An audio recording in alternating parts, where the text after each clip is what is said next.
కోశ అతీత, పంచకోశాతీత. నెక్స్ట్ పంచకోశాదియోగేన తత్తన్మయ ఇవ స్థితః శుద్ధాత్మా నీలవస్త్రాది యోగేన స్ఫటికో యథా. ఇప్పుడు ఈ పంచకోశాలు ఏవైతే ఉన్నాయో, ఉపాధి 3 ఉపాధులు ఎప్పుడైతే నువ్వు కాదు అన్నావో, ఎందుకని సూక్ష్మం వెళ్ళిపోయింది, స్థూలం ఉంది. సూక్ష్మం వెళ్ళిపోయింది, స్థూలం ఉంది. స్థూలం ఉంది, సూక్ష్మం ఉంది. స్థూలం పడిపోయింది, సూక్ష్మం కలగంటా ఉంది. స్థూలం సూక్ష్మం 2 పడిపోయి ఉన్నాయి, కారణం పనిచేస్తూ ఉంది, గాఢ నిద్రలో ఉన్నాం. సరేనా? ఒకటి లేకపోయినా ఇంకొకటి ఉంది అని అంటే ఆ లేనిది ఉన్నదాని లక్షణం కానే కాదు కదా. ఒకటి లేకపోయినా ఇది ఉంది అని అంటే ఆ లేనిది ఉన్నదాని లక్షణం కాదు. కాబట్టి ఒకటి లేకపోతే మరొకటి, మరొకటి లేకపోతే మరొకటి ఉంది కనుక ఈ 3 నువ్వు అయ్యేందుకు అవకాశం లేదు. త్రితయాత్ అన్యం ఆత్మానం కదా. ఈ 3 ఉపాధుల కన్నా ఆత్మ ఎప్పుడైతే వేరుగా ఉందో ఈ 3 పంచకోశాలుగా తెలుస్తూ ఉన్నాయి కనుక పంచకోశాల కన్నా ఆత్మ అతీతమైంది. పంచకోశాలు ఉండడానికి ఆత్మ ఆధారమైంది. పంచకోశాలు లేకపోయినా ఆత్మ ఉంటుంది. పంచకోశాలు నీ దేహంలో ఉన్నాయి, కానీ ఆత్మ సర్వగతమైంది. క్లియర్?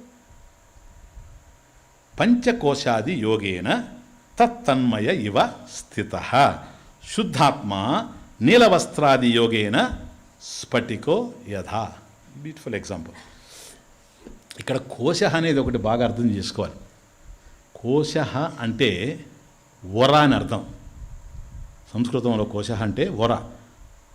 ఇప్పుడు మనం షీత్ కత్తిని వరలో పెడతాం కదా, అది ఆ వర కోశ అంటే దాని అర్థం ముసుగు అని అర్థం. అంటే ఆ ముసుగు తీస్తే వస్తువు కనపడదని అర్థం, అంతే, అంతవరకే. అంతేగాని ఆత్మని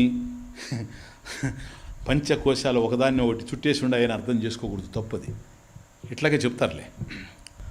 ఆ విధంగా ఆత్మని కోశాలతో నువ్వు చుట్టడానికి, అనంతమైన ఆత్మని ఈ కోశాలతో చుట్టేది ఎట్లా? ఇది పరిమితం, అది అనంతం. అందువల్ల కోశ అంటే కోశవత్ కోశ, అంతే. కోశంలాగా సుఖావబోధాయ, నీకు చక్కగా అర్థం కావడం కోసం కోశం అనడం, అంతే. అంటే దాన్ని కప్పి ఉన్నది అని అంటే అర్థం కాకుండా ఉన్నది అని అర్థం. ఆ ఉన్న వస్తువు అర్థం కాకుండా ఇది దానికి అవరోధంగా ఉంది, ప్రతిబంధకంగా ఉంది అని తెలియజేయడమే కానీ స్థూలంగా దాన్ని ఏదో చుట్టేసిందని అర్థం కాదు. కనుక కోశ కోశవత్ ఆచ్ఛాదకత్వాత్ ఇది కోశ. ఇది అన్నమయ కోశం, ప్రాణమయ కోశం, మనోమయ కోశం, విజ్ఞానమయ కోశం, ఆనందమయ కోశం. కాబట్టి ఈ పంచకోశాది, ఇవన్నీ గతంలో చెప్పున్నాను కానీ మీకు తెలుసు అనుకుని ముందుకు వెళ్తున్నా.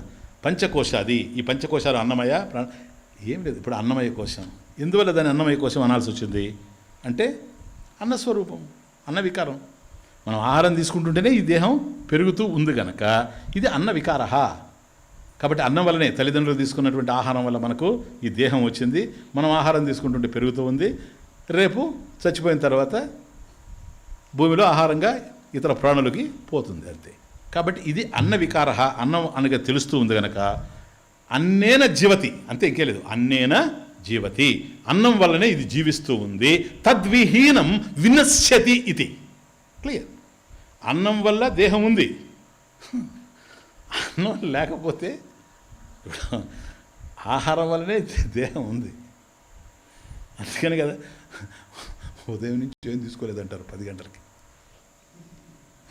మళ్ళీ 10 గంటలకు తింటాడు, 12 గంటలకు 10 నుంచి మీరేం తీసుకోలేదని అంటే భయం, తీసుకోకపోతే ఏమవుతాడని. ఇప్పుడు ఎందుకంటే అన్నేన జీవితి తద్విహీనం వినశ్యతి, అన్నం వల్లనే బ్రతుకుతూ ఉంది దేహం, అన్నం లేకపోతే పోతూ ఉంది. కాబట్టి అన్న వికారం పంచకోశాది యోగేన, ఇంతే. ఇప్పుడు అన్నం వల్ల వచ్చింది కనుక అన్నమయ కోశం, ఇదిగో ప్రాణానికి సంబంధించిన శ్వాస కనుక ప్రాణమయ కోశం, అట్లాగే మనోమయ కోశం. దాంట్లో ఇప్పుడు ఇంతకుముందు 17 ఏమిటై 5 కర్మేంద్రియాలు, 5 జ్ఞానేంద్రియాలు, 5 ప్రాణాలు, 15 మనసు, బుద్ధి, అవైనాయి కదా. దాంట్లో పంచప్రాణాలు 5, కర్మేంద్రియాలు 5, ఈ రెండు గనక కలిస్తే మనోమయ కోశం. సరేనా? జ్ఞానేంద్రియాలు 5, మనసు బుద్ధి కలిస్తే విజ్ఞానమయ కోశం. మర్చిపోకూడదు ఇవన్నీ. 3 మూళ్ళ 9, 9 రెళ్ళ 18 అన్నంతగా ఉండాలి. ఎందుకంటే ఇది మనకన్నా వేరైనటువంటి శాస్త్రం కాదు, మన జీవితం ఇది.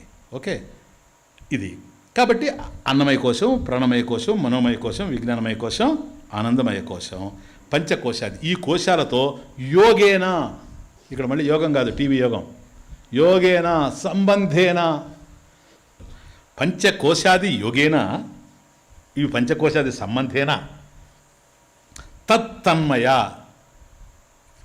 తత్మయ ఆయా కోశాలు కానీ ఇవ వలె స్థిత, ఇంతే ఇకేలేదు.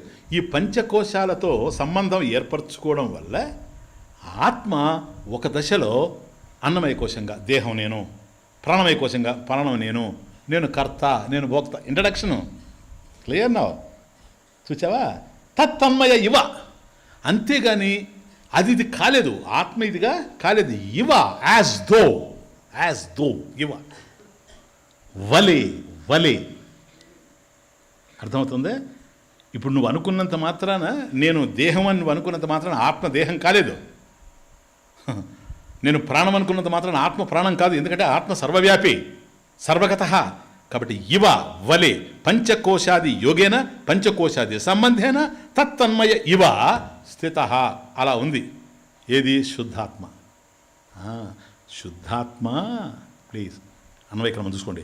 శుద్ధాత్మ పంచకోశాది సంబంధేన తత్తన్మయ ఇవ స్థిత. కథం, ఎట్లా స్వామీజీ?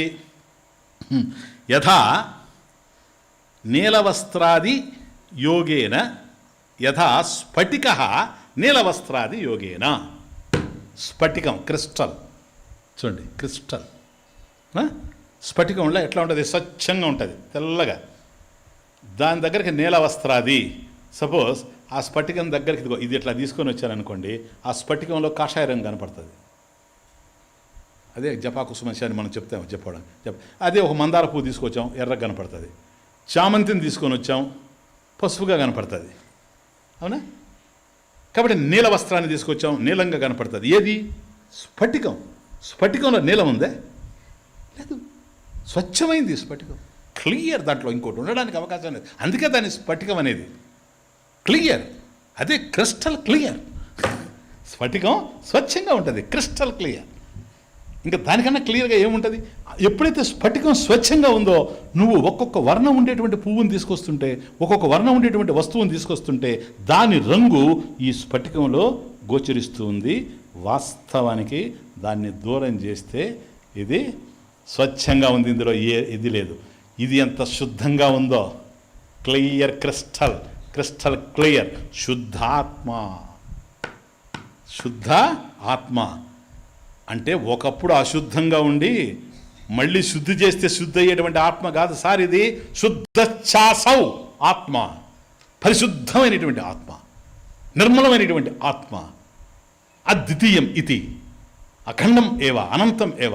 దీన్ని మలినం చేయడానికి రెండవ వస్తువే లేదు. శుద్ధచాసౌ ఆత్మ,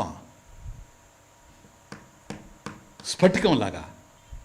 ఈ శుద్ధాత్మ పంచకోశాది యోగేన పంచకోశాది సంబంధేన ఎట్లాగూ యథా స్ఫటిక, స్ఫటికం ఎట్లాగైతే నీలవస్త్రాది యోగేన, ఆ నీలవస్త్రము అవన్నీ తీసుకొని వచ్చి పెట్టినప్పుడు ఆ వాటి యొక్క సంబంధం చేత స్ఫటికంలో కూడా లేని రంగులు ఎలాగైతే నీకు కనిపిస్తూ ఉన్నాయో, శుద్ధ ఆత్మ కూడాను పంచకోశాదులతో సంబంధాన్ని మనం ఏర్పరచుకోవడం వల్ల ఆత్మలో లేని లక్షణాలు, కోశాలకు సంబంధించిన లక్షణాలు దీనికి వస్తూ ఉన్నాయి కనుక స్ఫటికంలో నీలవర్ణం లేదు కానీ స్ఫటికం నీలంగా కనిపిస్తుంది అంటాము. స్ఫటికంలో కాషాయం లేదు కానీ స్ఫటికంలో కాషాయం ఉందంటాము. అట్లాగే ఆత్మ అయినటువంటి నీకు దేహం లేదు. నేను పొట్టివాడిని అంటావు, పొడుగువాడిని అంటావు, నాకు జ్వరం వచ్చిందంటావు, నేను చచ్చిపోతున్నానంటావు. చచ్చిపోయేది ఆత్మ. నా హన్యతే హన్యమనే శరీరే. దేహం పోవచ్చేమో కానీ నువ్వెక్కడికి పోయేవాడివి కావు. Assurance, knowledge. It is knowledge. ఇంకేమిటి నీకు దుఃఖం? సంసార వృక్షస్య బీజం అవిద్య, దుఃఖమేవ ఫలం. ఇక్కడ జ్ఞానం, అమృత ఫలం, అమృత ఫలం. అర్థమవుతుందా ఇప్పుడు? కనుక ఇప్పుడు ఏం చేయాలి మనం? స్ఫటికంలో అది ఉందనుకుంటున్నావు కదా,